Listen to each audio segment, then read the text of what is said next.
Hi friends, ചെറുപഴം വെച്ചിട്ടുള്ള ഒരു അടിപൊളി കേക്കായാലോ ഇന്ന്. ഇതിനായിട്ട് പഴക്കൊലൊക്കെ വീട്ടിലിങ്ങനെ പഴുത്ത് നിൽക്കുന്ന സമയത്ത് പഴമൊക്കെ എന്താ ചെയ്യേണ്ടത് എന്നുള്ള അറിയാത്തൊരവസ്ഥ ഉണ്ടല്ലോ. ആ സമയത്തൊക്കെ ഉണ്ടാക്കിയിട്ട് നമുക്ക് ഫ്രിഡ്ജിലൊക്കെ സൂക്ഷിക്കാൻ പറ്റുന്ന കേക്കാണ്. നമ്മൾ ബേക്കറിയിൽ നിന്നൊക്കെ വാങ്ങിയിട്ട് വെക്കുന്ന ആ ഒരു കേക്കിനേക്കാളും എന്തുകൊണ്ടും നല്ല ടേസ്റ്റുള്ളൊരു കേക്ക് തന്നെയാണിത്. അപ്പം നമ്മൾക്ക് റെസിപ്പിയിലേക്ക് കിടക്കാം. ഇതിനായിട്ട് പഴത്തിൻ്റെ തൊലിയൊക്കെ കളഞ്ഞിട്ട് ഫോർക്ക് വെച്ചിട്ട് നന്നായിട്ട് പേസ്റ്റ് ചെയ്ത് കൊടുക്കുക. സ്മാഷർ വെച്ചിട്ടും ചെയ്യാം കേട്ടോ.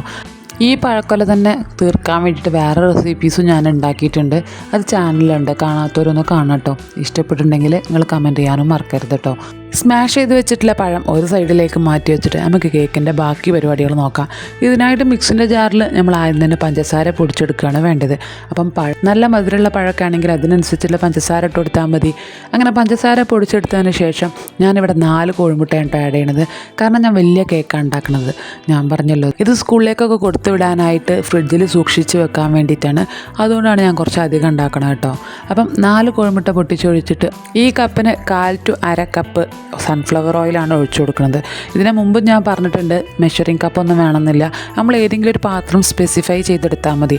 എല്ലാ ഇൻഗ്രീഡിയൻസും അതിലേക്ക് തന്നെ എടുത്തിട്ടാൽ മതി. ഇനി ഇതിലേക്ക് വാനില എസൻസ് ഒഴിച്ചിട്ട് നമ്മൾ സാധാരണ കേക്കിന് ചെയ്യുന്ന പോലെ ബ്ലെൻഡ് ചെയ്തെടുക്കുക. ഇനി ഇത് നമ്മൾ മിക്സിംഗ് ബൗളിലേക്ക് മാറ്റിയതിന് ശേഷം നമുക്ക് നേരത്തെ സ്മാഷ് ചെയ്ത് മാറ്റി വെച്ചിട്ടുള്ള ആ പഴം ഉണ്ടല്ലോ, അതും കൂടി ഇതിലേക്ക് ഇട്ടിട്ട് നന്നായിട്ടൊന്ന് മിക്സ് ചെയ്തെടുക്കുക.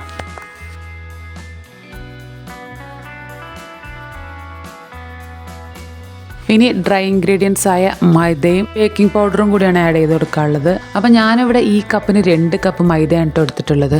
അതുകൊണ്ടാണ് 4 കോഴിമുട്ട എടുത്തത്. നിങ്ങൾ 1 കപ്പ് മൈദയാണ് യൂസ് ചെയ്യണമെന്നുണ്ടെങ്കിൽ 2 കോഴിമുട്ട മതി. അങ്ങനെ ഇത് തിരിച്ചിട്ട് കൊടുത്തിട്ട് നമ്മൾ അരിച്ചെടുത്ത് ഇതിലേക്ക് ഇളക്കി കൊടുക്കുകയാണ്. അപ്പോൾ ഇതിൻ്റെ കൂടെ തന്നെ ബേക്കിംഗ് പൗഡറും കൂടി ഇട്ട് കൊടുക്കുക കേട്ടോ. കാരണം അത് മിക്സായി കിട്ടാൻ വേണ്ടിയിട്ടാണ് നമ്മൾ ഇങ്ങനെ ചെയ്യുന്നത്. അപ്പോൾ രണ്ടും ഒന്നിച്ച് തന്നെ ചെയ്ത് കൊടുക്കുക. പിന്നെ ഒന്നിച്ച് തന്നെ പൊടിയെല്ലാം ഇട്ടിട്ട് ഇളക്കരുത്. എപ്പോഴും നമ്മൾ പറയണ പോലെ തന്നെ കേക്ക് ചെയ്യുമ്പം എപ്പോഴും ഇത്തിരി ഇട്ടിട്ട് മിക്സ് ചെയ്യാണ് വേണ്ടത്. എന്ന് കരുതി ബാറ്റർ ഓവറായിട്ട് ഇളക്കുകയും ചെയ്യരുത്. അപ്പോൾ ഞാനിത് ബേക്കിംഗ് പൗഡർ ഈ 2ാമത്തെ ബൗളിലേക്കാണ് ഇട്ട് കൊടുത്തത്. ആദ്യത്തെ ബൗളിലെ മൈദയിൽ ഞാൻ ഇട്ട് കൊടുത്തിട്ടില്ല കേട്ടോ.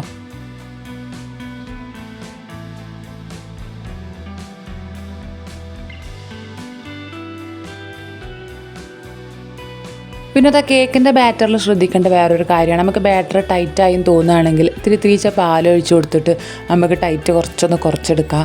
അപ്പം നല്ല ലൂസാക്കി എടുക്കരുത്. അത് എപ്പോഴും നമുക്ക് ചെയ്യാവുന്ന കാര്യമാണ് കേട്ടോ. അപ്പോൾ നമ്മൾ ഇങ്ങനത്തെ പഴക്കേക്കോ അല്ലെങ്കിൽ വേറെ ഏതെങ്കിലും ഇൻഗ്രീഡിയൻസ് വെച്ചിട്ടൊക്കെ ഉണ്ടാക്കുന്ന സമയത്ത് നമുക്ക് ബാറ്റർ ടൈറ്റ് ആകുമ്പോൾ ചെയ്യാൻ പറ്റിയൊരു ഹാക്കാണ് കേട്ടോ അത്.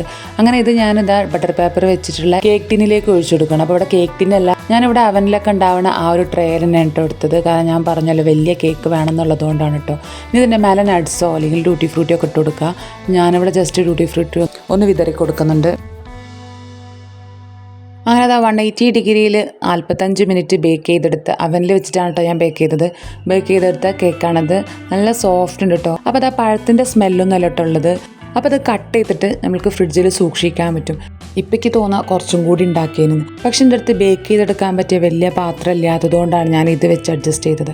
അപ്പോൾ ബട്ടർ പേപ്പറൊക്കെ റിമൂവ് ചെയ്യുമ്പോൾ തന്നെ എനിക്ക് ഭയങ്കര ഒരു സാറ്റിസ്ഫാക്ഷൻ ആയി. കാരണം ഈ ചിലവാവാത്ത പഴം ഇങ്ങനെ കേക്കാക്കി എടുക്കുമ്പം ഇത് ഇത്ര സക്സസ്ഫുൾ ആവും എന്നുള്ളത് ഞാനും വിചാരിച്ചിട്ടില്ല കേട്ടോ. പക്ഷേ കുറേ ദിവസം ഫ്രിഡ്ജിലൊന്നും വെക്കാൻ സാധനം കിട്ടിയിട്ടില്ല. വെറും 2 ദിവസം കൊണ്ട് സാധനം കാലിയായിട്ടോ. അപ്പോൾ നിങ്ങൾ ഇതേപോലെ പഴങ്ങളൊക്കെ ഉണ്ടാകുമ്പം ഒന്ന് ട്രൈ ചെയ്ത് നോക്കിയിട്ടോ. ഇഷ്ടപ്പെട്ടിട്ടുണ്ടെങ്കിൽ ഞാൻ എപ്പോഴും പറയുന്ന പോലെ തന്നെ നിങ്ങളെ ഫീഡ്ബാക്ക് കമൻറ്റിലൂടെ അറിയിക്കണം കേട്ടോ. അപ്പോൾ നമുക്ക് നല്ലൊരു വീഡിയോ ആയിട്ട് പിന്നെ കണ്ടാലോ.